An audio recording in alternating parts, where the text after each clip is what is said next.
कौन सी? जो अपने कुल खानदान की मर्यादा को लेकर के चले। संतान वही अच्छी होती है जिसने अपने कुल खानदान की मर्यादा ही नहीं जानी, वो संतान कहलाने के लायक नहीं है। ध्यान रखना।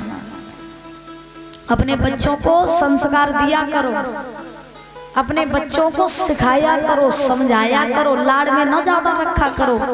बचपन से ही सिखाओ कि बेटा जितना हो सके जिंदगी ऐसे जियो, जिंदगी ऐसे जियो जिस जिंदगी को जीने में आनंद आए। घर में अगर एक लड़का है तो आप लोग एक लड़के को सर पे बिठा करके रखते हो।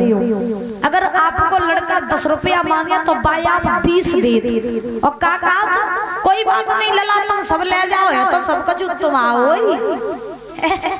आप ही लोग कहते हो ना लला तुम सब कुछ ले जाओ, अरे मेरे मरवे के बाद में तो सब कुछ तुम आओ ही है। ध्यान रखना, कहा भी जाता है कि लगा दे आग पानी में जवानी उसको कहते हैं, लगा दे आग पानी में जवानी उसको कहते हैं, और लुटा दे बाप की दौलत हरामी उसको कहते हैं। ध्यान रखना, जो बाप की दौलत पर ऐश करते हैं ना वो महाराज बच्चे अच्छे नहीं होते, वो संतानें कहलाने के लायक नहीं होती हैं। ध्यान रखना, जिंदगी जीने में मजा तब आता है, जिंदगी जीने में मजा तब आता है जब पैसा आपका और ऐसा आपका बाप कर रहा हो, तब जिंदगी जीने में मजा आता है। और तुमने बच्चन को बचपन से ही सिखाओ कि लला सब कुछ है तुम आओ, खूब ऐश करो, खूब रुपया उड़ाओ, खूब पैसा उड़ाओ, सब तुम आओ। आपकी कमाई हुई धन दौलत उसके काम 10 साल तक आ जाएगी, 20 साल तक आ जाएगी। जब धन दौलत खत्म हो जाएगी फिर का तुम्हारा लड़का भीख मांगे है। इसीलिए ध्यान रखना, अपने बच्चों को इस काबिल बनाओ कि पहले उसको उसके पैर पर खड़ा कर दो, और जो आपका कमाया हुआ धन है बाद में वो तो उसका है ही, लेकिन बच्चों को उनके पैरों पर तो कम से कम खड़ा करो। जब वो उनके ऊपर जिम्मेदारी आए तो वो किसी के आगे भीख ना मांगे। ध्यान रखना, अपने बच्चों के कंधे इतने मजबूत बनाया करो, अपने बच्चों के कंधों पर इतनी जिम्मेदारी डाला करो जो फिर किसी के सामने हाथ फैलाने की जरूरत न पड़े। देखो अगर मेरी बात अच्छी लगे, देखो मेरा काम तो चिल्लाए भैया, साफ सीधी बात है। हाँ, मेरा काम तो चिल्लाए वो है। सो 7 दिन तक चिल्लाइए, 3 दिन तो ये चिल्ला 4 दिन और 3 दिन रहिए। सो भैया 3 दिन तक और चिल्लाइए, हम तो अपने घरे चले जाए चिल्लाए, फिर और कौन चिल्लाइए जाए है? लेकिन मेरो काम है बताए को, आप लोगों को काम है मानवे को, और हम आप लोगों को वही बताते जो हम आजकल देख रहे हैं, क्योंकि मैया आपको बाद में पछताना न पड़े, क्योंकि अपने दुखों के बीज इंसान खुद बोता है।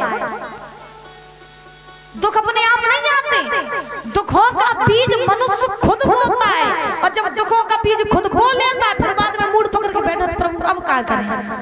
हाँ, तो मेरी बात अच्छी लगे तो मान लियो, और ना अच्छी लगे तो 7 दिन तक फिर मेरी वापस लौट आई थी, सो हम घर ले चले जाइए, ठीक है। हाँ, न पंडाल में बैठे तो ना मूड हलाते रहो कि हाँ ठीक है बात बढ़िया, शास्त्री जी ठीक बात कह रही है, बढ़िया बात, और घरे जाके लीप पोत के सब बराबर कर दे। तो ऐसे न करो। अगर कथा सुनने के लिए आते हो तो यहाँ से कुछ ना कुछ सीख करके जाओ। तो महाराज सुखदेव महाराज ने परीक्षित महाराज को ध्रुव जी की कथा सुनाई।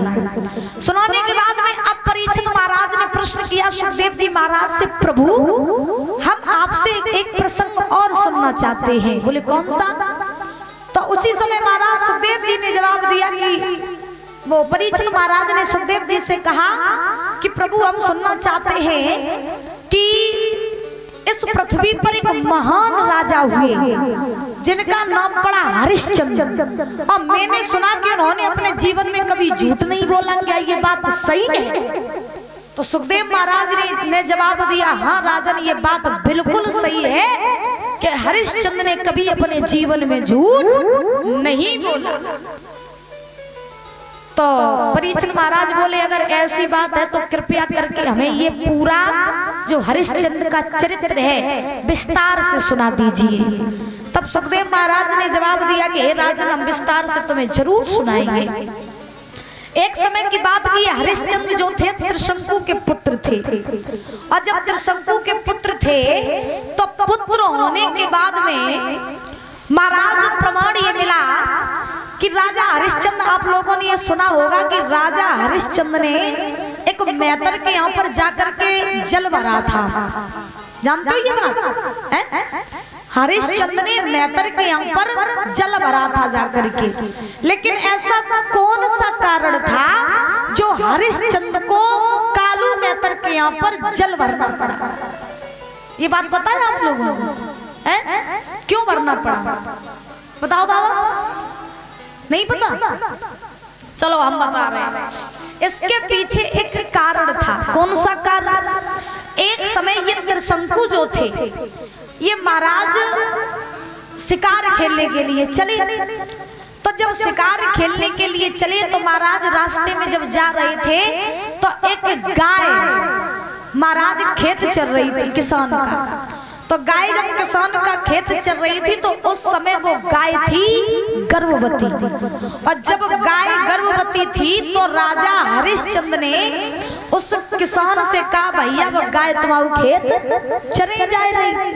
तो महाराज वो किसान आया और आ करके उस गाय मैया को मारने लगा। जब उस गाय को मारने लगा तो गाय को इतना मारा कि महाराज गाय को अधमरा कर दिया। और गाय उस समय थी गर्भवती, और जब गाय गर्भवती थी तो महाराज ये जो हरिश्चंद्र थे वो तो वहां से, महाराज त्रिशंकु जो थे वो तो वहां से चले गए। लेकिन जब ये गाय मरने वाली थी तब इस गाय ने त्रिशंकु को श्राप दिया कि हे त्रिशंकु, मैं अच्छे खासे अपना पेट भर रही थी, तुमने उस किसान से जाकर के कहा तो जाओ, हम तुम्हें ये श्राप देते हैं कि जैसे ही तुम अपने महल में घुसोगे वैसे ही तुम गधा बन जाओगे, वैसे तुम गधा बन जाओगे। सो महाराज जो इतने वचन कही, सो अब त्रिशंकु को तो पता नहीं था। त्रिशंकु चले, सो जैसे ही त्रिशंकु चले सो महाराज अब उन्हें पता नहीं था कि मुझे श्राप लग गया। सो त्रिशंकु जो चले सो जाए के अपने महलन में घुस गए, और जो त्रिशंकु महलों में घुसे तो घुसने के बाद में त्रिशंकु गधा बन गए। और जब त्रिशंकु गधा बने तो बनने के बाद में अब तो महाराज पूरे अवध में हाहाकार मच गया कि राजा जो होते सो गधा बन गए। अब क्या करो जाए, अब इनकी कैसे न कैसे उद्धार कराओ। सो महाराज जो इतने बच्चे ने कही, सो बड़े बड़े संत महात्मा आए, बोले अब त्रिशंकु को उद्धार कैसे होवे। तो एक ऋषि ने कहा कि कोई पतिव्रता स्त्री इनके ऊपर एक लोटा जल डाल दे। कोई पतिव्रता स्त्री इनके ऊपर एक लोटा जल डाल दे तो ये ठीक हो जाएंगे। और जो इतने वचन कहे कि ठीक हो जाएंगे तो पूरे अवध में कोई नहीं मिलो, एक मैतरानी रहे। हाँ, एक मैतरानी। सो बोले महाराज बुरो